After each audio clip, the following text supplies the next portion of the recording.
welcome all to this session, the DNO session. This is one of the 4 series that were planned for this year, every quarter, so that we're able to share and showcase the how we are using our DNOs, but also the GIS Laboratory Mapping Program data to influence a number of use cases that has been identified in 2024. If you remember, in July and October 2024, we had Malawi, Zimbabwe, and Mozambique, and also Zambia and Cote d'Ivoire sharing their experiences. First, the experiences related to their LabMaP journey and how it helped them and how they managed to collect the data and enter into a journey of utilization. Then in October 2024, we also had a similar discussion that revolved around how do we use the information from LabMaP and also from DNO to ensure that our strategic plans and other instruments we use in country are evidence-based. So today, we have brought to you another session that focuses on how can you use LabMaP data to influence disease detection, surveillance, and response. We know that in 1998, the integrated disease surveillance and response has put laboratory systems at the heart of the surveillance.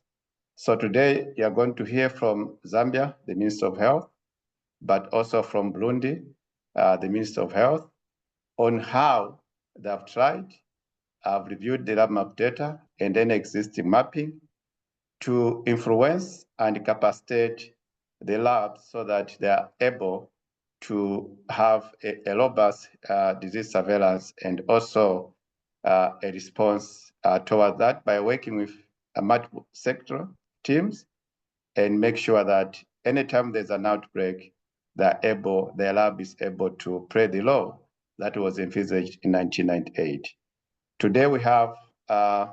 Sretsen from Minister of Health from Burundi, but also have Madam Judith, who is representing the Minister of Health from Zambia. I would like to invite, we'll start with Zambia, then we'll go to Burundi. I would like to invite Judith to start presentation. Then after that, they will be joined by Celestine, but also we'll open for questions. As they present, you can also include the questions in the chat box. The team from Zambia and also from Burundi, they should be able to respond any questions in the chat box, but others will be aired here so that they can be able to respond. Over to you, Madam Judith. Thank you. Good afternoon, and thank you very much for having us. So I will share with you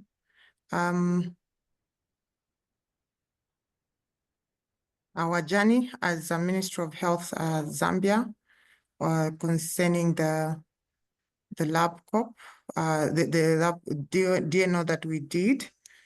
Let me just project it here. So as I am setting up, just to let you know that Zambia actually did conduct, we've done so far 3 different types of lab maps. And what we are sharing today is only information from the 2 that speaks to the presentation for today.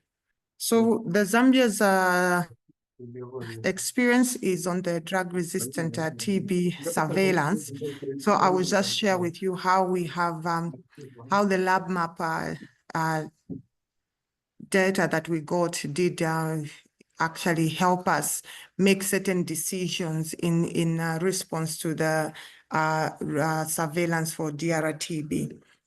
So as of 2020, the TB case detection rate, this is for susceptible TB, in Zambia was less than 70% of the total incidence.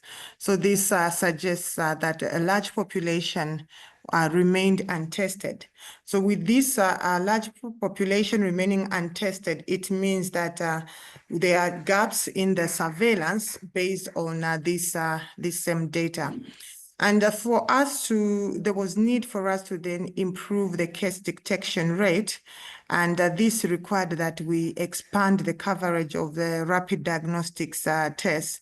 We all know that for the rapid diagnostic tests that we use, the WHO recommended ones, we are able to do drug resistance, or that is a DR for the rifampicin resistance. So that meant that for us at that point, the only platform we were using was the GeneXpert machine. It meant that we needed to expand the coverage. So, but now how do we, what is going to advise us in terms of the expansion?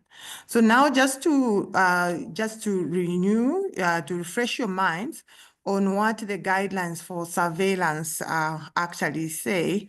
So the 2015 ones are the ones that we were referring to. And these guidelines do state that it proposes two main approaches to the surveillance. And these are the continuous surveillance based on routine DST. And in this case, the routine DST is the rifampicin susceptibility pattern that we get from the GeneXpert, or a periodic drug resistance survey, which is these that we conduct every after 5 years, the surveys. So for a continuous surveillance, for it to be applicable, for you to actually, for a country to say that they can actually do this continuous surveillance, it means that a majority of their patients need to be accessing these rapid testing. So now there were two options that were given for this surveillance.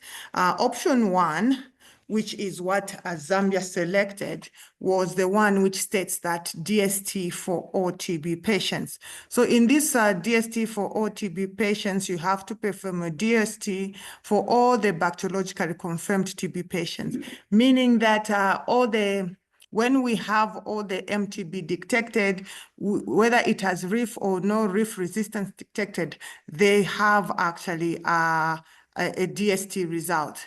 So that is this is the option that we picked, and this one says that where there is TB microscopy, where they are doing TB microscopy for us, we decided that all positive microscopy, they should go and have an expert done to rule out any RIF resistance. Then, so this method, the routine surveillance, it can only be used in a country when you have a standard DST method, which is, it has to be WHO approved, of course, and a quality assured lab, which is available to provide the routine DST. And also key was the strong data recording and reporting system. So I've emphasized on the WHO approved test and the data recording and reporting systems, because this is what speaks to the surveillance, or how the GIS mapping actually did influence on how we were to do things. So the two GIS mappings that we did conduct were focused on molecular capacity for the TB labs, and the objectives were, for the first one, which is the TB DNA, which is TB diagnostic network assessment, was to identify priority facilities for new TB diagnostic machines through the spatial analysis intended to improve the diagnostic capacity. So the DNA was purely just looking at our TB network and nothing else. And this was to improve our TB diagnostic capacity. Then the second one that we conducted, which we did last year in 2024, is the laboratory capacity mapping. And this one was to assess the testing capabilities of laboratories measured against the National Essential Diagnostic list that we have in Zambia.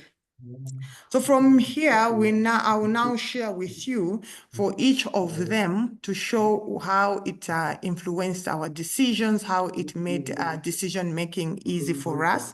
And I will start with the DNA, because this is the first one that we actually did in 2022. So from the DNA, the findings, what we were from the DNA findings, it actually showed that nearly 90% of our population was covered within a 50-kilometer radius of a GeneXpert machine. And this is quite a good finding for us, because then it meant that our coverage was actually very good. Then the other recommendation that came in or finding from this was that smaller gains would be realized through adding new facilities. So with on the side, what you can see there is our GeneXpert footprint as of 2022. And you can see that majority of our populations, they're in the urban areas, and these are our high density areas. So that is where close to about 90% of our populations are. And where you are seeing gray areas, those are our rural areas where we do not have a lot of people. Then the other finding was that the current specimen referral network was not sufficient to reach the entire population. And this was in 2022, but currently after what we did put in, it now sits our sample referral coverage is now about 80%.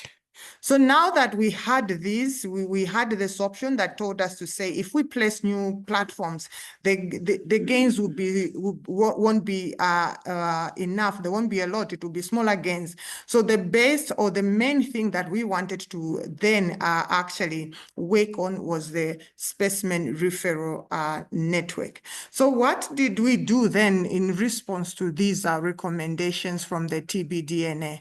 We then activated the on-demand courier for TB samples and other time-sensitive samples in the integrated specimen referral. So this on-demand courier, this is outside the scheduled, because we believe that the presumptive TB patients, they come to the facility, they have visits to the facility to seek health services. It's not scheduled. They can show up at any time, and maybe it might be even after this, the courier has already been to that facility, or on a day that there is no courier service. So now that when the facilities now have this presumptive TB patient at the facility, they have to now call the rider who will then come and pick up these samples. So this was to kind of increase the coverage, because we realized that for us to increase this coverage, we needed to get more of these presumptive patients as they are coming to the facilities. The second thing we did was to engage our partners. These are the implementing partners, to expand the coverage of their specimen referral system. So I don't know about the other countries, but in Zambia, before we had this agreement where we had to now have discussions with our IPs. Their sample referral was actually heavily around the scheduled or around the HIV, the viral load, and they were in high volume facilities. So now, from the discussions we had with them and explained what we are trying to achieve, they agreed to actually extend their sample referral system or their courier services to facilities where they had no presence, and even to go on to actually help us where they have this on-demand courier service needed. So now that we've had we have the on-demand courier for TB, and we've also engaged our partners who've expanded their coverage, we needed to monitor how, if these facilities now are accessing the referral services. So on my On my right is a graph that is showing how we track or know to see that these are the number of facilities that are accessing the courier services. So these are spoke sites who do not have a gene expert for testing. So the green is the TB, and that is what we are focusing on. So why was it important for us to actually monitor these the spoke sites that are accessing this the service? This is because continuous tracking of the referral, it ensures that your presumptive TB patients, they are accessing the gene expert testing, and this in turn allows for the surveillance or detection of DRTB cases from these presumptive TB patients. Also, the other indicator or the other item that we had to monitor was the TAT. And I must say that this is monitored on a monthly basis. So it was the TAT to identify the places where which had transport challenges. So the national TAT was set at 3 days. And from there, now all those facilities that or provinces that were having a higher TAT, it meant that they had transport challenges. And the TAT is very key because it speaks to the timely treatment initiation for DRTB, and it's also key when you look at it in terms of the public health response. You want to cut off the transmission as soon as you get the results. And also why we had set the TAT to 3 days, I'm sure some of you TB experts might be thinking, so why 3 days is too stringent. But we did, earlier on, we did do a study where we had actually showed that, we had a lot of initial loss to follow up. This was due to the delayed results. So as the patients are waiting for their results and they go to other places or other facilities where they go and register under a different name, or they just relocate and go and have maybe some of them would even seek services of a traditional healer, and then you get to lose them. So to ensure that the time that they have to wait for the clinician to initiate them was reduced to 5 days, we said that the lab TAT will be set at 3 days. So on this graph that you are seeing, Luapula, Lusaka, and Western, these 3 provinces are the ones that are exceeding the national TAT. And this is due to the vastness of the provinces, and more especially when you get, you dig deeper into the provinces, you find that they have vast districts which have actually many hard to reach places. So the red in my graph is the beyond, that is exceeding the TAT, and the green is within the TAT. So in terms of reporting, we needed to also be monitoring the reporting trends from the facilities, because in terms of continuous surveillance, for it to be effective, you need all your facilities to report, because that is going to give you the true picture of what is happening. And the data that is received, it is also used to pinpoint the DRR hotspots. So when you do not have facilities, whatever, if the reports that are coming in are not representative of the population, then that the continuous surveillance will not be effective, like WHO states in their document. So then improving the courier systems and increasing the gene expert machine coverage in the lower level facilities would then mean that we would have to mitigate these issues. Like this is speaking to the area, the Luapula, Lusaka, and Western that I had earlier shown. So this is one of the indicators that we do track, that we started tracking from that time, and we are still tracking. So now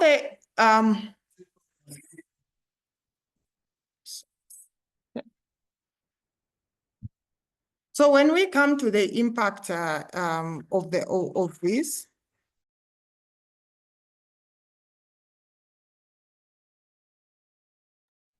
So when we look at the impact evaluation, we want to see what we are doing. Does it have any impact at all?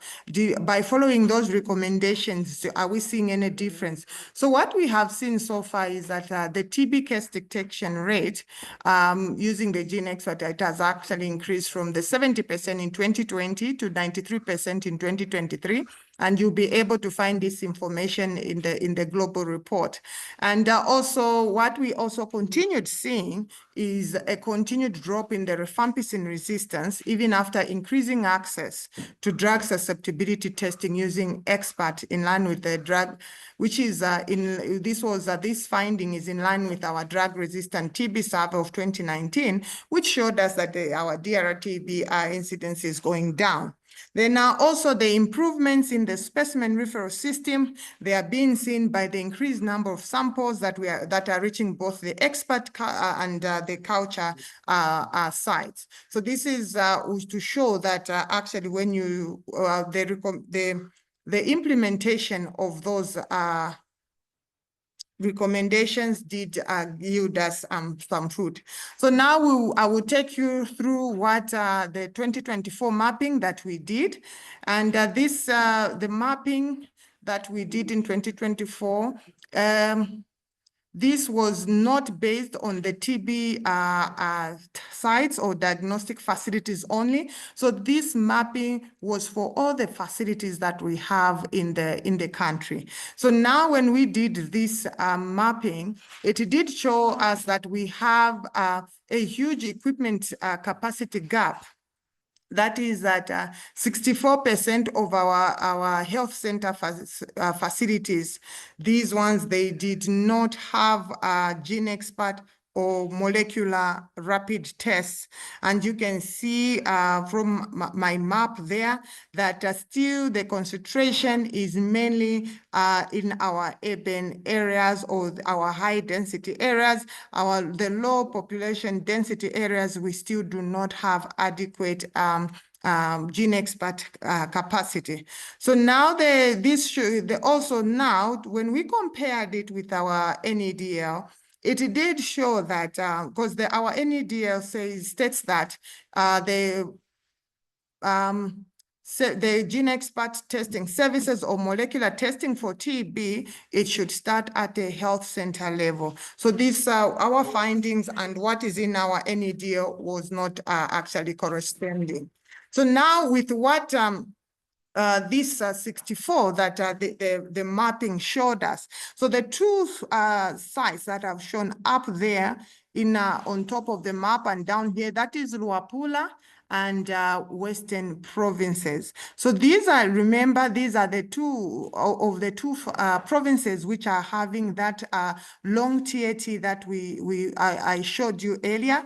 And this then in turn shows us that if we're in a place like these places where they're having a long TAT, and when we went now to look at the specifics of these places, these are mainly waterborne provinces. They have to rely on boats to actually to move their samples, and they also have to use the ox carts to actually move some of these samples. So this is just a table format of what I'm showing you from the map, but also of interest here is that the diagnostic centers, which are our private lab facilities, only 4, which is 36% of them have these GeneXpert machines and are offering actually TB testing. So this now is affecting or speaking to the routine surveillance of DRT, because then for us to have this surveillance for the whole country, we need both the public and the private laboratories to be testing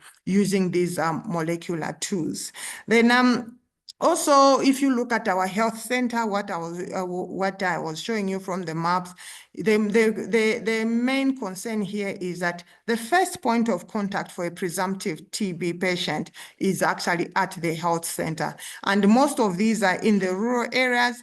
And like I've shown you from the two provinces, Western and Luapula, these are usually cut off almost half of the year because of the rains, because during the rain seasons, we do have actually flooding. So now that we know that we are having these health facilities are not being serviced, and also the private sector is not testing as much as as much as we expect them to. What actions have we taken based on these preliminary findings? So now to address those facilities, the health center level, we have actually prioritized the procurement of molecular platforms that are suitable for the health center tier. And the example here of what we have procured is the TrueNat. And because of this same mapping, actually, it did help us to make a decision at the time of procurement. We did have a recommendation from the manufacturer that we get the bigger platforms, but looking at what the NADL is telling us, and also what our map, our LabMaP data was telling us, we actually prioritized our lower facilities. So that was actually something good, because we had a basis or a justification on why we were doing that kind of procurement. So also what the LabMaP data showed us was the issue of results retained using a laboratory information system. So, and if you remember when I was showing you what WHO is saying, that for you, when you want to do the routine surveillance, you need to have these electronic recording and reporting tools. So that is why we have embarked on this journey of expanding the DISR to all our GeneXpert facilities, so that we fulfill that requirement for surveillance that WHO has actually set up. So now, what you may ask could be, okay, then we have this LabMaP data. So who are the consumers? Who can actually use this information? So from our experience as Zambia, we are saying that it's for the programs and their respective TWGs. These are the technical working groups. If you look at the LabMaP, especially when you're looking at the laboratory capacity, all the different programs are there, the HIV, TB, even surveillance, everything is there. So programs, any program that needs anything, any information, they can actually use this LabMaP data. And also key was the National Public Health Reference Laboratories. When we were doing our preliminary report, we did actually work with our colleagues from our NPHRL, and based on the way you work, it actually speaks to their surveillance component. Like for us in Zambia, they are very heavy on the surveillance, whilst us at the ministry, we are more on the diagnostic services. So also the people, the owners or the consumers of this LabMaP data are policymakers. You need these policymakers because like I said, there were certain things we needed to do. The on-demand courier system, you do not just wake up and say there will be on-demand. You need the policymakers to actually agree to it and approve it. Then you send out the information. Same applies to even the time that we were procuring our TrueNat platforms. And also key are your implementing partners and other line ministries. So the other line ministries for Zambia, these the ones that we are working with under One Health, because when we did this laboratory capacity mapping, it covered the One Health approach, which is human health, animal health, and environmental health. So the other colleagues from the other line ministries are actually consumers of this LabMaP data. And also the other ones, last but not the least, are the private sector. For us, we engaged them from data collection up to the report writing. Our private sector colleagues have been part of this, and they've also appreciated the output from the LabMaP, and also on their own side, from their private side, they have also identified key issues that they are going to make decisions or changes on, so that we all have an effective laboratory network. So we have not just ended on TB because that is what was our main concern, but we have actually continued using our the LabMaP data. And here I'm just sharing with you our work in progress using the preliminary analysis so far. So we are using this laboratory, the LabMaP data to actually optimize our biochemistry and hematology testing. And it is advising us on what steps we need to do, what in terms of equipment, reagents, and also in terms of the infrastructure, the type of infrastructure that we have that is limiting some of these tests to be done in these facilities. And secondly, we are using this LabMaP data in our One Health, under the One Health approach, where I did mention that we have the 3 sectors. So this LabMaP data did show us who has capacity in terms of integrated specimen referral, QMS, and infrastructure, and how we can actually all work together or optimize or synergize and benefit from each other's capacities in the 3 different sectors. So that is how we are using our LabMaP data as Zambia, and this is where I end my presentation. Thank you very much. Thank you very much, the Minister of Health Zambia, for this presentation. As you can see, there are multiple sources of mapping, but all they point to one thing, building the capacity of the lab so that you're able to detect and also have a robust surveillance and response. There will be questions at the end. So at this point, let me invite the Minister of Health, Burundi, to also share their presentation. Thank you, the experiences. Over to you, Minister of Health, Burundi. Merci de me donner la parole. Et moi, c'est Nibogora Célestin. Je suis spécialiste au laboratoire, en même temps microbiologiste au laboratoire national de référence qui se loge dans l'Institut national de santé publique. Et je vais vous partager l'expérience des données de la cartographie des capacités de laboratoire dans la surveillance, la riposte des épidémies. Exemple, c'est KDM-POX.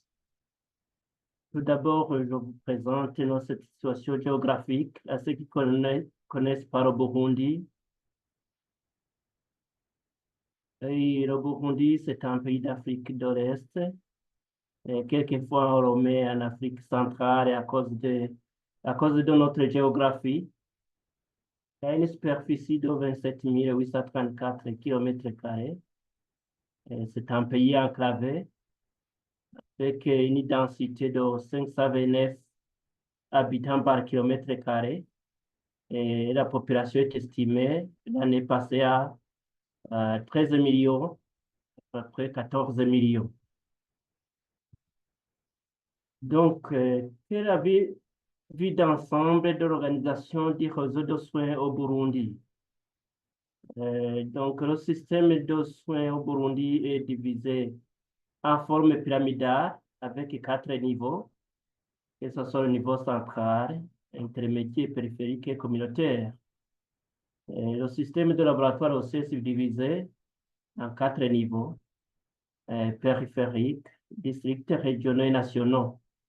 Mais à cause du nouveau découpage de l'administration territoriale qui va se mettre en place cette année, peut-être cette structure sera mise à jour cette année.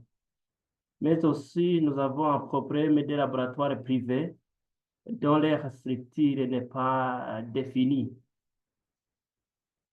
Alors, j'entre dans le vif. Alors, quel est le but de la cartographie? Lorsque nous faisons la cartographie, qu'est-ce que nous voulons rechercher? Nous voulons améliorer la fonctionnalité des réseaux de laboratoires en mutualisant les ressources existantes. Et nous voulons aussi augmenter la capacité de diagnostic et la couverture de réseaux de laboratoires, mais aussi pour se préparer, réagir aux éventuelles épidémies, aux maladies émergentes et réémergentes. Alors, quels sont les résultats trouvés lors de la cartographie au Burundi? Donc, la cartographie a été faite avant la déclaration du premier cas de Mpox. Donc, là, lors de la cartographie, il y avait, par exemple, au niveau équipement, des sites qui possédaient des experts. Il y avait 31 sites qui possédaient des jeunes experts. Il y avait un seul site qui est capable de faire le diagnostic Mpox, qui est le laboratoire national de référence. Donc, vous voyez qu'il y avait beaucoup de défis, mais après la cartographie, vous voyez la figure là-dessus qui nous montre pour le moment la distribution des jeunes experts. Hein. Donc, après l'introduction, la déclaration de Mpox, on a délocalisé certains jeunes experts, quitte à ce que pour le moment, on est à 47 sites qui peuvent faire le diagnostic de Mpox. Mais aussi, ce que nous avons fait, on a évalué les capacités des laboratoires qui peuvent faire le PCR classique. Hein? Je vous ai dit que lors de la cartographie, il y avait un seul site, le laboratoire national de référence, qui peuvent faire le diagnostic de Mpox par PCR. Mais par après, on a évalué, puisque le découpage administratif sera fait en 5 régions, on a évalué des laboratoires, on a spécifié certains laboratoires pour chaque région qui peuvent être un laboratoire qui peut abriter le diagnostic par PCR. Malheureusement, on a l'enquête a conclu sur des sites. L'un est déjà en marche, qui est le site de l'hôpital régional de Gitega. L'autre, c'est le site de l'hôpital de district de Kayanza, qu'on attend les équipements. Donc, vous voyez que les données de la cartographie nous a permis de relocaliser plus facilement les jeunes experts, puisque le laboratoire national de référence possédait des équipements de jeunes experts, et puis on a relocalisé les équipements qui se trouvaient au laboratoire national de référence et certains qui se trouvaient à la centrale d'achat de médicaments du Burundi. Alors, vous voyez pour le moment les sites qui peuvent faire, les sites qui abritent les jeunes experts et les sites qui peuvent faire les tests moléculaires. Pour le moment, on a à 2.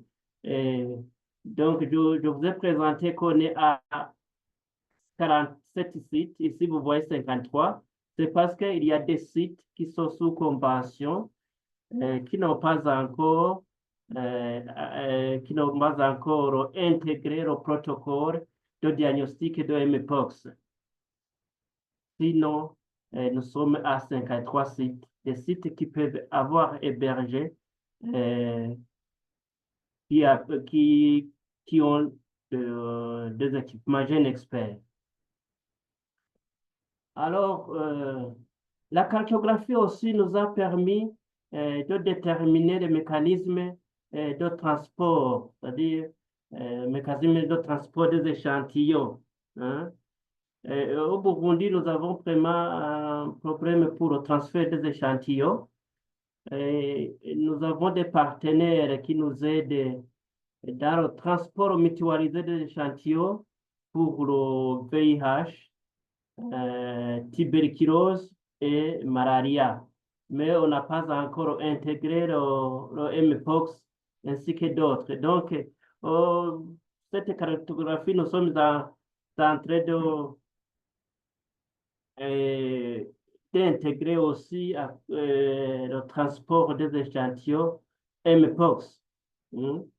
Il y a aussi les laboratoires, ces laboratoires qu'on a mis, les deux laboratoires qui peuvent abriter le diagnostic par PCR. Ils vont aussi servir comme des laboratoires qui peuvent faire le référencement.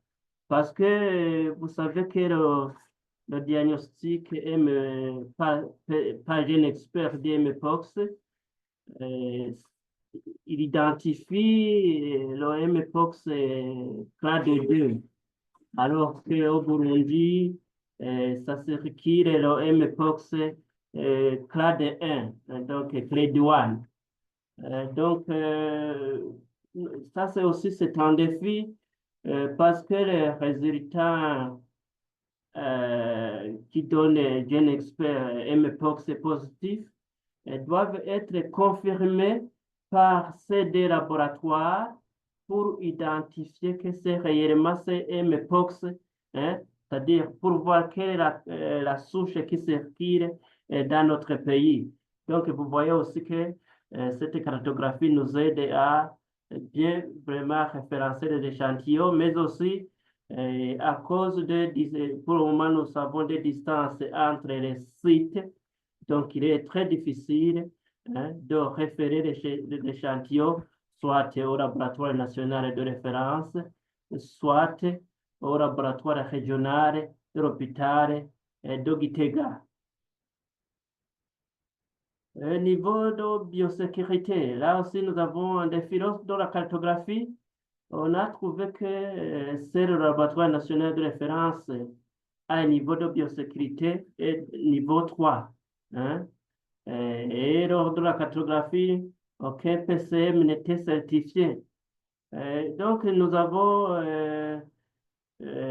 approché les partenaires pour nous aider au moins à certifier les PCM, hein, mais aussi dans les fonds de Pandemic Fund, il est prévu l'achat des équipements pour de protection pour relever certains laboratoires. Et le Burundi était parmi ceux qui ont bénéficié du financement de Pandemic Fund.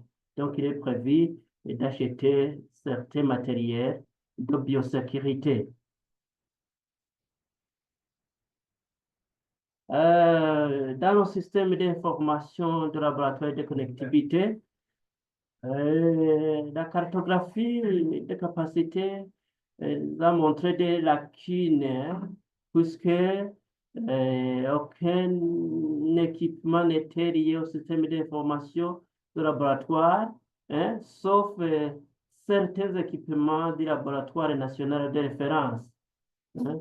Il y avait aussi des problèmes de connexion Internet, hein, ou même ce défi persiste, hein, et cela inclut, nous donne des défis pour le rapportage des résultats. Quelquefois, ils n'ont pas de connexion Internet, découpée, etc. Hein. Mais pour le moment, nous savons des zones mal desservies. Hein. Donc, il est prévu que la direction des laboratoires de biologie médicale, hein, va s'approcher aux partenaires pour les montrer, voilà le défi. Si cela n'est pas hein, relevé, nous aurons des problèmes.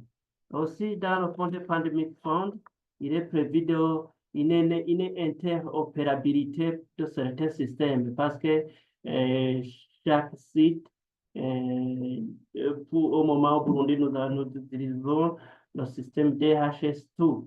Donc, les autres utilisent d'autres systèmes.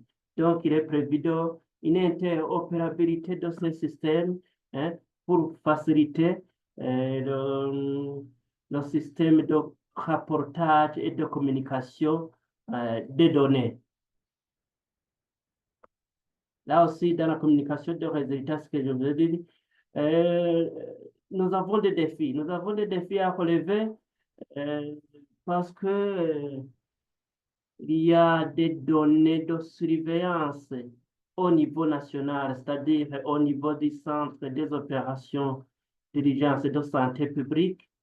et les données de laboratoire qui sont discordantes. Hein.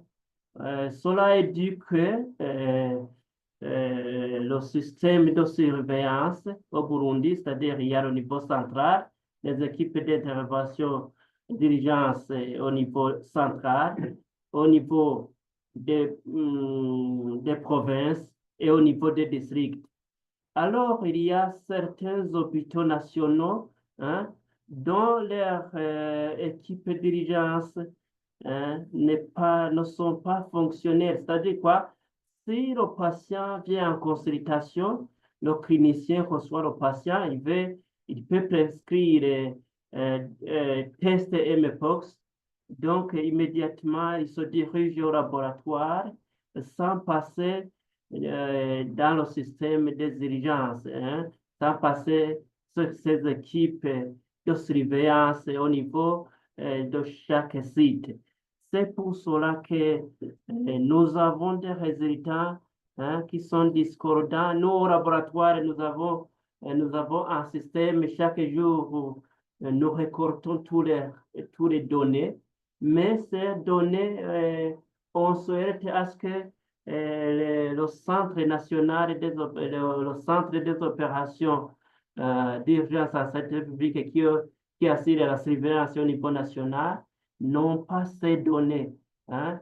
Donc, cela dit que, par exemple, il y a des réunions de validation des données entre le CUSP hein, et le laboratoire. Hein. Mais aussi, un autre défi, même si nous avons les jeunes experts sur les 47 sites, on a trouvé que le temps de rendu des résultats hein, n'est pas parfois respecté. Cela est dit que dans la plupart des sites, ils ont des jeunes experts à 4 modules. Et ces jeunes experts à 4 modules, en plus de diagnostic de mpox, ils font aussi le diagnostic de tuberculose et du VIH. Hein? Autrement dit, il n'est pas difficile d'installer hein, des protocoles à la fois. Par exemple, si on a des échantillons ou 4 échantillons de VIH, s'il a déjà lancé le diagnostic de VIH, c'est-à-dire qu'on doit attendre hein, jusqu'à ce que l'analyse soit terminée afin d'analyser le mpox. Ça aussi, c'est un défi. Hein? Il y a aussi des coupures de courant. Hein? Mais quand même, on est en train de voir avec l'Organisation mondiale de la santé, quitte à ce que certains sites hein, aient des experts avec au moins 8 modules. Là, ça sera facile. Hein, parce qu'il sera facile de faire le diagnostic de TB hein, et de faire aussi au moins le diagnostic de mpox pour au moins faciliter le rendu de résultats très rapidement, surtout dans ces situations d'urgence.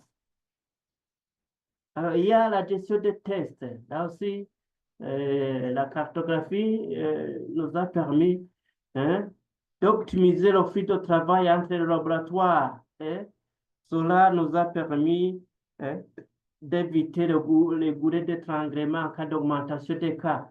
C'est pour cela qu'on a relocalisé les experts, mais aussi installé le protocole de diagnostic hein, mpox selon les capacités et les ressources hein, qui y sont. On a aussi le déploiement du laboratoire mobile parce qu'il y a certains districts sanitaires hein, qui sont plus touchés que les autres, notamment le district sanitaire de Kamenge Nord, le district de Bujumbura Nord, le district de Kayanza et le district sanitaire de Gitega. Ce sont des districts où on a vu qu'il faut déployer le laboratoire mobile parce qu'il y avait beaucoup de cas. Là, donc, alors, après tout cela, comment relever les défis? Qu'est-ce que les données de la cartographie nous a permis pour relever les défis? Et je vous ai déjà dit, il faut continuer à décentraliser le diagnostic pour les districts sanitaires restants. Nous avons créé 9 districts sanitaires. Il reste 3 districts sanitaires qui n'ont pas de jeunes experts.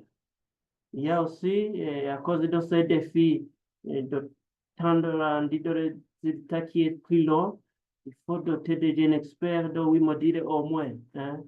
Il faut aussi une évaluation de l'utilisation des équipements parce qu'on ne sait pas vraiment, il faut qu'il y ait une enquête de l'utilisation de ces équipements. Hein. Il faut aussi qu'il y ait une interopérabilité des outils de surveillance entre le Centre national de surveillance qui est le CUSP et le laboratoire. Et cela se fera par des réunions régulières afin de valider les données entre la surveillance nationale et le laboratoire. Nous avons aussi des problèmes de terrain. Les utilisateurs, les techniciens sur terrain qui demandent, on n'a pas d'Internet. Donc, il faut approcher les partenaires pour fournir des paquets Internet, des bouquets Internet, pour faciliter la collecte et la transmission des résultats.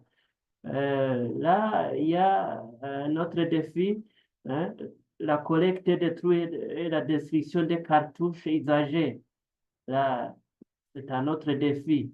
Il faut, ces résultats nous ont permis aussi de voir quels sont les labos qu'on peut équiper hein, pour arriver au niveau de biosécurité niveau 3 au moins. Hein. Il y a aussi la diffusion des résultats de LabMaP aux partenaires hein, pour s'approprier des résultats de LabMaP au Burundi.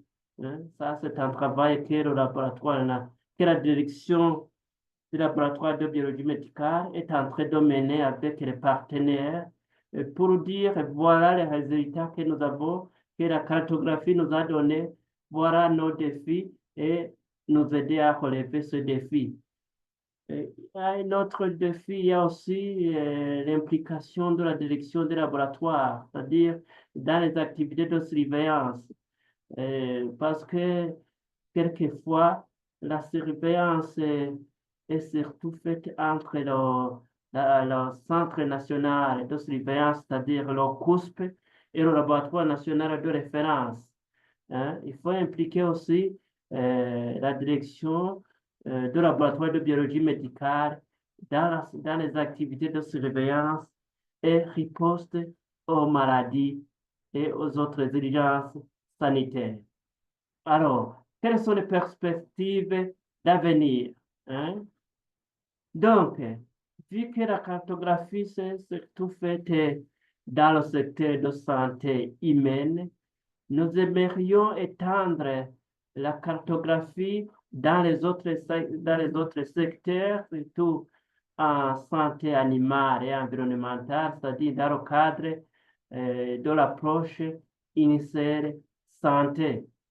Aussi, nous voulons approfondir le programme PlanWise, mais aussi l'optimisation des réseaux de diagnostic, étant par exemple la TB, la tuberculose, le VIH, malaria, ainsi que d'autres pathologies. Je vous remercie. Et s'il y a une ou l'autre question, je suis prêt à répondre. Je vous remercie. Are there any questions in the chat box, Fitsum, that we can address? I can't see from my end. I think Dobson already addressed those questions to the presenters. And the last question is, what kind of samples do you collect for TB testing for surveillance? Okay, that's to Judy. You can take that. Yeah, thank you very much. So the type of sample, it is still the sputum that we are using. So like I mentioned, the same samples that we are collecting for diagnosis, they are the same ones we are using for the surveillance. So the diagnostic part, we give them the result. Then the surveillance is where we are able to monitor the trends and also come up to identify hotspots where we can now come in and do some public health response. Thank you so much. Okay, I think we are almost at the top of the hour, but there are two questions that are directed to you again. One is that you did not address the LabMaP data management issues. So maybe you want to talk about that. And then Dr. Aitenu from Africa CDC, I would like to know what the capacity for comprehensive DST, particularly for fluoroquinolones and second-line injectable drugs, are in Zambia. So please go ahead. Thank you so much. So on the data management issues, currently, the data is being, if this is the question that I did respond to in the question earlier on, if where we store this information, I did mention that this is when we are setting up a unified repository where each of our stakeholders, even ourselves as ministry, can find this data. But currently we do not have that, and it is being managed by the MOH. Then on the capacity for comprehensive DST, we do have our 3 culture facilities that are offering the fluoroquinolone and second-line injectable DST, but we've also adopted the XDR cartridge, which is in about 36 about 40 facilities, which is able to capture this, the fluoroquinolones and some of the second-line injectable. So far, and the way we actually did, we did it, the initial placement of the equipment was given to those facilities that needed. But then we also now identified our hotspots, our high-risk districts for DR, and then had them activated for XDR testing. So we are quite covered, but otherwise the actual coverage, I cannot say as at now, but we do have the capacity. Thank you. Okay, thank you, Judith and Celestine, for great presentations. And we thank you Yes. for taking time to present and share this. For the rest of the participants, we'll be sharing the slides. And thank you for finding time to participate. We look forward to meeting you in the next session. Otherwise, thank you so much. Bye. Thank you. Thank you.